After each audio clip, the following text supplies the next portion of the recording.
So another thing which I've always followed is to listen to some inner voice. All of us have that voice within, right? We kill it, we suppress it because it tells us very uncomfortable things.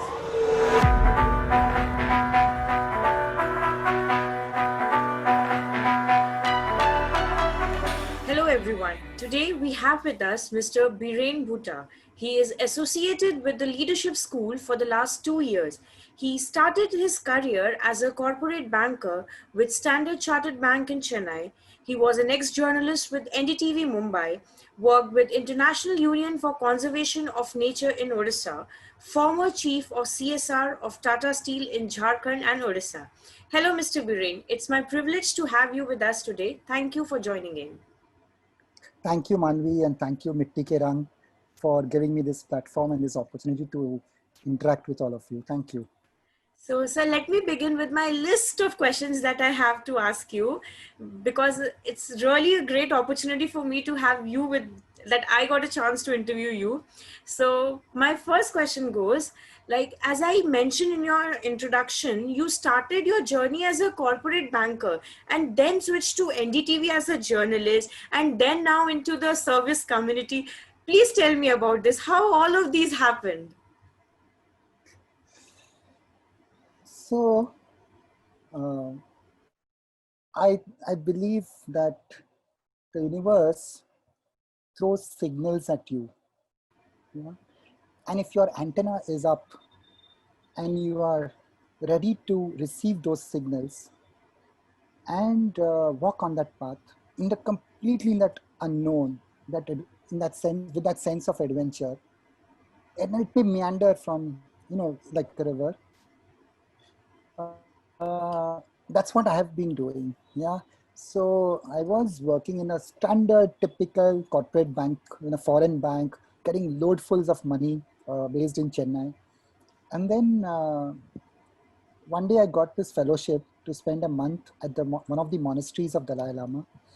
And over there sitting, a thought occurred to me from somewhere deep within that what am I doing with my life? I don't need to be a banker. Yeah, I'm earning lots. It's very seductive. It's a glamorous job, but this is not what I want to do for the rest of my life. And I didn't know what I want to do. Probably I still don't know, but I knew I didn't want to do banking. Okay. And then suddenly from nowhere, somebody just comes and tells me, Biren, why don't you talk to Pranoy Roy of NDTV? And I generally write him a mail. He doesn't know me. I don't know him. I just write him a mail and he calls me over. And next thing I know is I'm working with NDTV as a journalist. And I had zilch idea about journalism. I didn't know. That is not what I've been trained for. Yeah. So I just mailed Pranoy, and next thing I know that I'm working with NDTV as a journalist. And when I started off, I had zilch idea about journalism, but then one learns along the way. So that's how I always lived my life. It's a very, very I wouldn't recommend this to anyone. It's a very, very uncertain space to be in, very, very ambiguity, lot of ambiguity, but it's exciting. There's a sense of adventure, and there's so much of learning that happens because every time I've done a different thing, or for example, turtles. I mean, I'm not a biology student, but to work on the olive ridley sea turtles in your home state in Odisha, Amuro Koincho, Amuro Gorbo, is a fascinating species. And I felt blessed having an opportunity to work with the turtles, on the turtles. So, and every time you start something like that, you come from a space of, I don't know. I don't know. I didn't know journalism. I didn't know turtles. I didn't know the tea of tribal communities. And I worked a lot with tribal communities across India. But every time you learn, and it, because when you don't know, then it opens up the possibilities of learning. So that's how I've always lived for the last 20, 25 years. Your 25 years journey sounds very adventurous to me, and it's like lots of ups and downs happen that I can totally figure, like from going I don't know to knowing stuff is very tough. It's a long learning process that goes around. So, sir, my next question will be talking about the tribal communities. Please share something about your experience in Buxar. Uh, so I think again that was meant to be. Yeah, I had an offer from Shekhar Gupta, who was then editor of the Indian Express, to work in Beijing as a principal correspondent for the Indian Express after my NDTV days. But Bastar in central India, in Chhattisgarh, beckoned, and I went to Bastar. I left Beijing and I went to Bastar. I regretted to Beijing and I chose Bastar. And again, so another thing which I've always followed is to listen to some inner voice. So all of us have that voice within, right? We kill it, we suppress it because it tells us very uncomfortable things. It tells me to go to Bastar rather than go to Beijing. But if you start listening to that voice, then some treasures unfold, some magic happens. Yeah, it is jadoo. Uh, and for the first time in my life, I got exposed to tribal communities. Uh, Growing up in Mumbai and living in big cities, Pune, Calcutta, Chennai, never exposed to tribal communities. And when I first had this brush with them, it completely changed my worldview, because I was I was hooked. Yeah, it was love affair at first sight.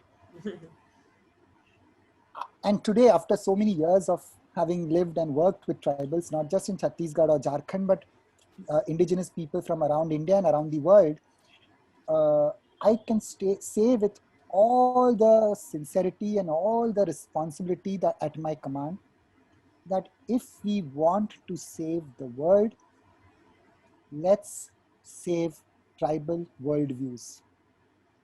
Okay. I'm not trying to romanticize a community, because all communities are beautiful and all people have their good traditions. I believe the indigenous people of the world, people जो जमीन से जुड़े हैं, they are they are the last custodians of something which is beautiful. Yeah? And I think we need to not only save that, we need to embrace it and internalize it in our own lifestyles. Uh, I have learned that from them. I consider them as my gurus. मुझे बहुत कुछ सीखने को मिला है about nature, about community, about belonging. I belong. So you mentioned about the leadership school, and I'm sure you'll come to that. But we have named our leadership school as DISOM, DISOM. DISOM comes from the Santhali tribe. It is a word from the Santhali language from Jharkhand, and it means homeland for my soul. Not just zameen. It is not just land. It is the zameen with the पेड़, पहाड़, जंगल, नदी, नाला, जानवर, पक्षी, इंसान, सब कुछ. It is not something that belongs to me. It is something where I belong, where you belong. More than, I don't know, 150, 200 years back, there was a tribal chieftain in North America. His name was Chief Seattle. And he said something very profound, which resonates with the Som. He said, the earth does not belong to man. Man belongs to the earth. हम लोग आजकल ये सोचते हैं कि ये सब मेरी जागीर है. I am owning this, and that's where सारे फसाद की सारी जड़ वहीं पर है. But if we make ourselves small, insignificant, and we just belong here, then it's a different worldview. I've learned this from tribal communities, and I'm grateful to them. Yeah. For another, while talking another example. Now 5 months I'm in Mumbai, stuck up at home, under lockdown. I miss Jharkhand so much, not because of anything, because I miss dancing over there. I miss dancing with the tribals, because उनका जो dance होता है, वो एक circular fashion में होता है, anti-clockwise fashion में होता है. और when two bitterest enemies were to hold hands together in that formation and do one dance, one night, they will turn into the best of friends, because you cannot, because there is a synchronicity that happens between individuals, between us and the earth. And I miss that because it makes me feel alive. I can't explain that in words. So you need not explain the smile that is visible on your face. That cheerfulness that you have is telling us all about it. Yes, I somehow know those dances, so I can relate to what you are exactly wanting to tell the audience out there. So, sir, coming to the leadership, in your dictionary, what is the meaning of leadership?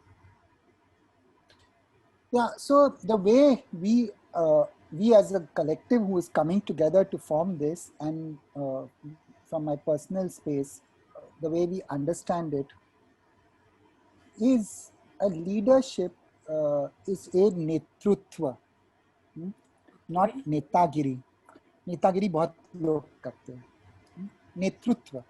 And this leadership coming from a deep internal space, as I mentioned earlier, to be able to access that inner voice, which Gandhiji spoke about. He said he listens to the still small voice within. And can we access that space within? And can we be guided by that voice and have the courage to walk on that path fearlessly, nirbhay? Guru Nanak की जो गुरबानी है, उसमें पहला जो उनका एक ओंकार जो मूल मंत्र है, he has used 13 words in it.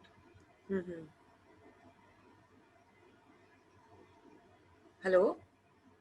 So that all words, all these 13 words are so beautiful, but two words stand out. One is nirbhay and the other is nirbair. Nirvair. Without without fear and without malice. So can we have that type of a leadership that can access that space within? There was a Jewish psychoanalyst of the last century. He spent years in a concentration camp and he survived it. His name was Viktor Frankl. Viktor Frankl again said something beautiful. He said, between stimulus and response, there is a space. And in that space, you have the power to choose your response. And in that power of response lies your growth and freedom. So can we access those spaces within us?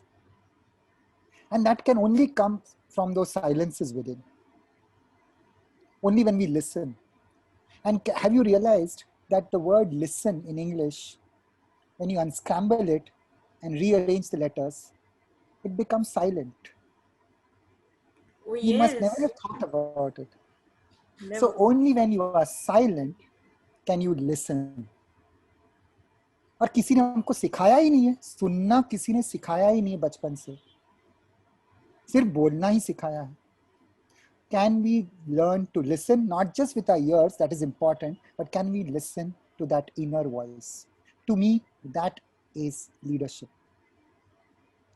And the second thing that I would focus a lot on leadership is, can we have a leadership that comes from a space of seva and not from a space of satta, of power, because we all want power.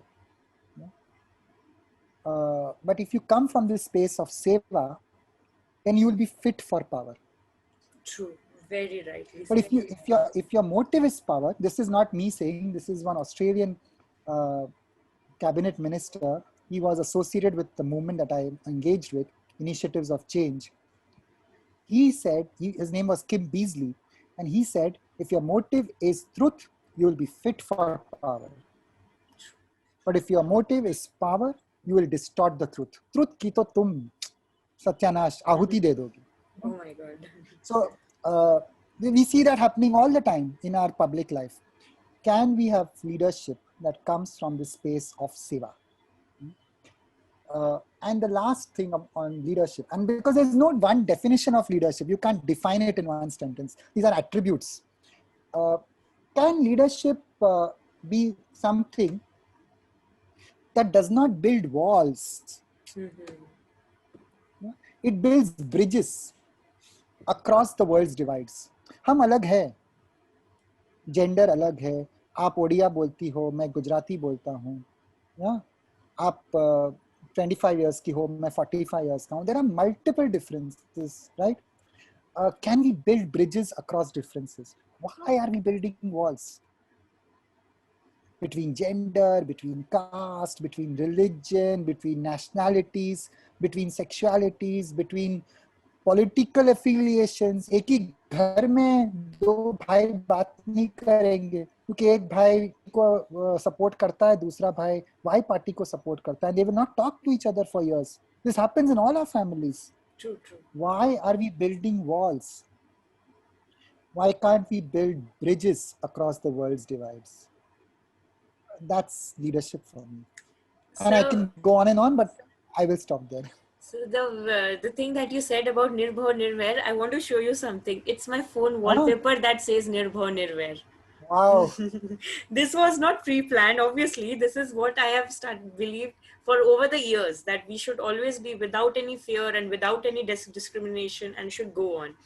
And regarding you should I should get you to use a very violent, and I'm qualifying it, to use a violent non-Gandhian term. We should get you kidnapped for our leadership institute as an applicant. Yeah? I would love to be. I would love to get kidnapped then. So yes, and this bridges and walls you told, it again reminded me of your leadership school. When I was going through the website, I saw the Ravindranath Tagore poem that did talk about where the mind is without fear and let there be no walls and broken into fragment walls. So yeah, it's so beautiful. You have really put the meaning of leadership very beautifully. So, sir, coming to my next question, what is IOFC and the leadership school? I want to know more and more about it now. So IOFC, which is Initiatives of Change, it is a global movement started 100 years back by an American pastor called Frank Bookman. And he was an amazing person. He's done some remarkable work in the world on building peace, resolving conflicts, लोगों के बीच में, समुदायों के बीच में, देशों के बीच में, बहुत काम किया.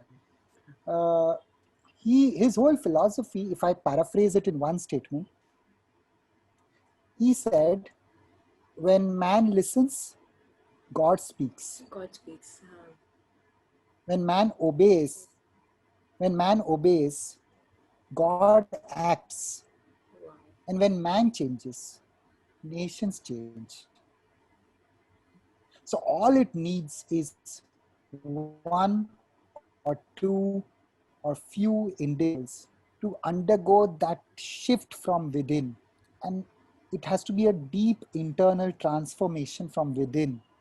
बाहर से चेंज का कोई मतलब नहीं है. हम इंटेलेक्चुअलाइज कर सकते बहुत कुछ, doesn't help. It only takes you so far. We need to start thinking from the heart. We have lost that. We need to reclaim that. Post the Industrial Revolution, we have put so much of emphasis on this. And it is important. I'm not belittling it or devaluing it. What I'm saying is it should start here. This Three Idiots, now all is well. It should start here, then come here, and then with the hands. This is also important. The confluence, the samanvay of the heart, head, and hands is a very important thing. But it should start from the heart. So that's what Bookman said, that when man changes, nations change. Because of that change in few individuals, everything around you will start changing. True. So this is 100-year-old. In India, it was set up in 1968, more than 50 years back, by Rajmohan Gandhiji, who, as all of us would know, happens to be the grandson of Gandhiji. And also his maternal grandfather was C. Rajgopalachari. So he started this in 1968 in Panchgani, which is 2 hours south of Pune. And we are setting up DSOM, the leadership school, at that campus in Panchgani itself. And as I said, the idea is, can we reimagine, क्या हम परिकल्पना कर सकते हैं of a new tribe of servant leaders, एक नया कबीला जो मीडिया के लिए हो, जो ब्यूरोक्रेसी में जाए, जो जुडिशरी में जाए, जो सोशल सेक्टर में जाए, और खास करके जो हमारे पॉलिटिकल स्पेसेस में आए. That's the type of leadership that we are envisaging. I don't know whether we'll be able to do that. It's a leap of faith, but we need to jump. When you don't know how to go from point A to point B, when you don't have any transport, all you have is only a leap of faith. Yeah, I do hope that it reaches all around the world, because the motive behind this leadership school is so pure, so heartwarming. It's really beautiful. Thank you. And so this brings to my next question, that how does the leadership school train the future leaders to deal with the unresponsiveness around? Yeah, there will be. So the external environment is not only unresponsive, it is also very difficult. Yeah, it's like a dalgal. Yeah, it's like a morass, and you have to walk on that straight path. No external inputs. External inputs will help, but the answers will only come from within you. That's what our focus is going to be. This inner work. TV पे एक add आता है ना, ये अंदर की बात है. Actually an ad for undergarments, but वास्तव में ये अंदर की बात है. ये एक्चुअली अंदर की बात है. We need to go within to be able to do anything outside. To be able to do anything without, we need to first go within. And only then changes will happen outside. You will know the answers. If there is a very difficult situation, you will know how to deal with it. If you listen, if you care to listen to if you give nourishment to that voice, usko tum nourish karo, usko palo, poso, usko pani do, let it sprout. That voice will be your guide, your friend, your North Star. Yeah? Use that as your North Star, and you will always find your way. Indeed, the North Star will always give the way. It sounds very, to many people who might be listening to this, it may sound lofty, it may sound utopian, in fact, but my submission is that in today's times, we need idealism, we need utopian realities, we need dreams. We've forgotten to dream. When was the last time we've gathered around a bonfire and heard some stories? We've forgotten these things. We need to dream, to reimagine. And only then some kuch naya srujan hota hai, right? So, I lost my train of thought, but yes, that's what we are setting out to do. So while I was going through the website, like I do my homework well. So while I was going through the website and the documents that were all available online about leadership school, so I read somewhere that leadership is consistently about serving to others. So how can leadership consistently be service to others? Like, I have studied entrepreneurship. I know to be leader, you need to look at the profits, revenue, losses, markets, but how it is about service? So what we have unfortunately over the years done is to make ourselves very self-centric at the center of things. Yeah, mera, mine, my profit, my happiness. But all said and done, so we use a tool called constructing, and unfortunately we borrow it from the corporate world. Yeah, constructing your own balance sheet of life. One of our colleagues in IOFC, Initiatives of Change, Mr. Dilip Patel, he has devised this thing. How do you construct your life's balance sheet if you have to? What gives you the most happiness? When you work for yourself or when you do something for others? You only answer. I would say, like, doing for others always give a happiness to my life. It brings a smile. You ask this to 100 people. Majority, there'll be a handful who might say that no. But if you scratch the surface deeper, they will also somewhere admit it. But majority of the people will say, I got the maximum happiness or satisfaction or contentment when I did something for others. When I do something for myself, I get that momentarily pleasure. It is pleasure, but it is not आनंद. वो आनंद नहीं है. That Anand has to be, it comes from within. ना? आनंद का word, happiness actually does not even capture it. Uh, it means bliss. Huh. Yes. In our Indian tradition, we have a concept of Sat Chit Anand, right? Sat Chit Anand. To truth, consciousness, and bliss. That Anand you will only derive when it is for the other, not when it is for yourself. That's how we are constructed, man. That's how we are conditioned. So it is about serving others.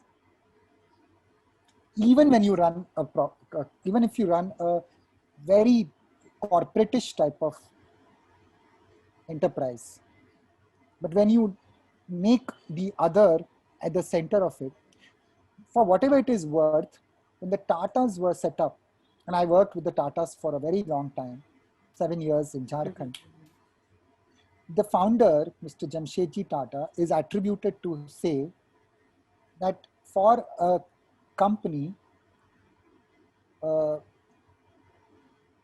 community is at the center of its existence. Wow. It is not another stakeholder. It is the very, like the French call the raison d'etre, the reason of your existence. So then you suddenly changing the paradigm. You are up until now, if I was the center, then I would have done everything to maximize my gains. But if you are putting the community at the center, then you are mindful that whatever I will do, I will ensure that this is maximized. I'm not saying that everything that they have done is like that. But if that is the philosophy behind the group, then I'm sure they do things much, much better than rest of the world. Yeah. You just said that you lost the track of what you were saying. I got lost. Like, what should I ask you next? Because it's so mesmerizing to hear. Like, I just feel like I should just ask you to go on and on about life and all my problems. I feel like emailing you all my questions of life and answering. I need those answers. I'm not a clinical psychiatrist, so I will take you on the wrong path. So don't even do that. No, the way you were describing it so beautifully, it feels like I should go on listening to you and on and on and on for hours. So, sir, now let me just come to the rapid fire zone of just boosting our energy up high. So I'm going to ask you a few words, and whatever comes to your mind first, be it a word, sentence, or just anything you want to say, the game is on. So Oh God. my so my first word is, what comes to your mind when you hear the word service? Albert Schweitzer, Okay. hugely inspired by him. Okay. Okay. मतलब, he just lost himself in service of others. मतलब रोने आ गया मेरे को उनका. And there are so many people who do this, and just it's like, okay, so Albert Schweitzer is not even a word. Let me use the word. I'm borrowing from Urdu. Fana, Ah, fana. surrender. To surrender is to serve. True. And the game is on. Let's get back. The next question is, what is the first word or sentence comes to your mind when you hear the word tribal communities? Gurus, The next one is beliefs. who identity, Identity. And then social sensitivity. lacking these days. And my last word will be the leadership school. A dream. That's beautiful. Like I quote you by saying that a dreamer, a doer, and yes, I hope this dream definitely gets fulfilled. And it's a very beautiful dream. It reminded me of that movie in which Shah Rukh Khan said, "Na apni dunya in Rais." It's just like that. Sounds just like that to me. It's your dream, and you will get it done. So thank you so much, Mr. Biren, for talking with us, sharing about your beautiful, soulful, pure journey, I would say. It has really helped me to understand what service actually means, like away from the rat race, what is the actual need or the value of why we exist. It's all just to serve the community, and I hope my audiences all around us will relate to what I am saying. And I'm really glad that I got a chance to interview you, and I'm so thankful for your valuable time. It was really nice talking to you. Thank you, Manvi. You created the space where you elicited stuff from me. And I would like to end on one note. We were talking so much about service and seva. I'll share a very quick personal experience. I visited the Golden Temple a few years back, and I went there for the first time. I went inside the sanctum, and then when I came back, I retrieved my footwear from the stand, and at that moment, I was wounded. मुझे चोट लग गई because the person who returned my sandals to me had returned them polished, Polished, yes, yes, they do that. and I was speechless. And उस उतनी बड़ी भीड़ में वहाँ खड़े खड़े I was crying. I just broke down because I felt that in my so many years of my existence, I would have never ever thought of doing that. And I was trying to imagine who is that person who did that. His or her job was just to take the footwear and keep it in a stand and return it. But that person would have seen, "Arey, ye मैले hai sandal, so let me polish it." That is, that cannot come by a job, right? It cannot come if somebody is doing a job. It comes because of seva, it comes because of surrender, it comes because of devotion, and it comes because of love. And can we bring back love into everything that we do? Oh my god. A leadership of love. A leadership of love. I would like to end on that note. Thank you, Manvi. Thank you. Thank you I so really much. enjoyed talking to you. Thank you. I was on cloud 9 to interview you, and now I should say I'm on cloud 12th, if that exists, after having a talk with you. It was really nice, sir. Thank you so much. Bye. Bye, sir. Bye.